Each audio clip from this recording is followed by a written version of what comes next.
tempat servis je. Macam mana tu? Harga macam mana okey?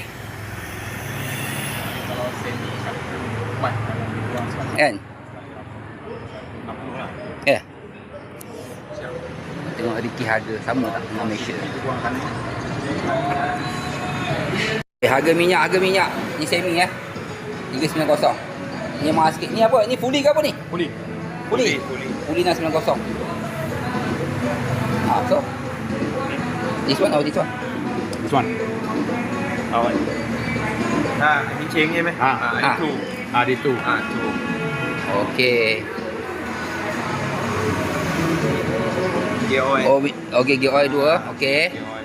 Dapat 2 gear guys. Jadi terangkan sikit harga untuk servis dekat Hatnyai ni. Ini Apa tu? gear oil. Ini gear oil. แล้วก็อันนี้ engine oil